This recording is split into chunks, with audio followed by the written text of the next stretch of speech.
და ისტორიად ახლა აღლუმზე პარლამენტის გამზირის წინ შემოვიდნენ ცალკეული მსუბუქი ქვეითი ბატალიონის სამხედრო მოსამსახურეები, მათი მეთაური ვიცე-პოლკოვნიკი ჯემალ თოდუა. მათ შემდეგ კი რუსთაველის გამზირზე უკვე გამოჩნდება ქართული არტილერიის ქვედანაყოფის წარმომადგენლები გამოჩნდებიან და ეს არის სწორედ დიდგორი, რომელზეც ჩვენ საუბრობდით. კი, ეს პირველი ჯავშანტრანსპორტიორი, რომელიც საქართველოში მზადდება. კი, წმინდა ქართული წარმოების პირველი ჯავშანტრანსპორტიორი საქართველოს ისტორიაში საერთოდ მე მგონი პირველად ხდება, რომ ჩვენ შეგვიძლია ვთქვათ, რომ ჩვენ გვაქვს ქართული სამხედრო ტექნიკა, სრულიად ქართული წარმოების საქართველოში დაპროექტებული. ითქვას მისი სახელწოდება დიდგორი და აი ამ მანქანის მთავარი დანიშნულება სადაზვერვო ოპერაციების წარმოება, ეს არის სადაზვერვო შეჯავშნული საბრძოლო მანქანა.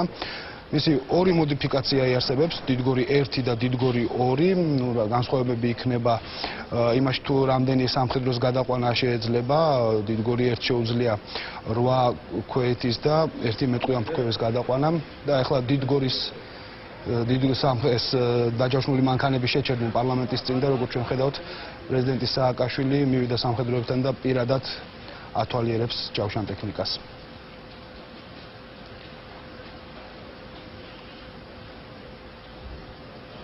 ამ ორი მოდელიდან, რომელზეც ჩვენ საუბრობდი პატა, ერთ-ერთის დიზაინერი არის ზვიად ციკოლია, რომელსაც დიდი გამოცდილება აქვს საავტომობილო დიზაინში, თუმცა მე რამდენადაც ვიცი, პირველი შემთხვევა, როდესაც მან სამხედრო ტექნიკისთვის შექმნა დიზაინი.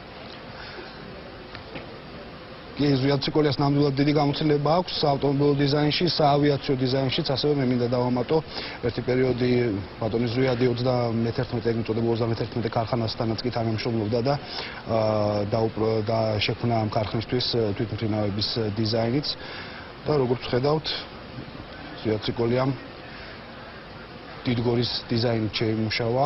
მე რამდენადაც ვიცი, გამოცხადებული იყო ტენდერი და სწორედ ციკოლიას პროექტმა გაიმარჯვა ამ ტენდერში. რამდენიმე ტექნიკურ მონაცემს მივაწვდი მაყურებელს ამ საჯავშნული საბრძოლო მანქანის შესახებ. 450 ცხენის ძალის მქონე ორმაგი ტურბო დიზელის ძრავით არის აღჭურვილი ეს საბრძოლო მანქანები და შეუძლიათ 100-დან 120 კმ/სთ-მდე მაქსიმალური სიჩქარის განვითარება. ერთი ავზით მანქანას შეუძლია რომ 500 კმ-ის დისტანცია დაფაროს. იგი უფრო მეტადაა შეჯავშნული, ვიდრე ნატო სტანდარტის მეორე კლასი მოითხოვს. ეს კლასი ითვალისწინებს, რომ ჯავშანმა უნდა გაუძლოს 7,62 მმ-ის კალიბრის ტყვიებს. დიდგორის წონა 7 ტონა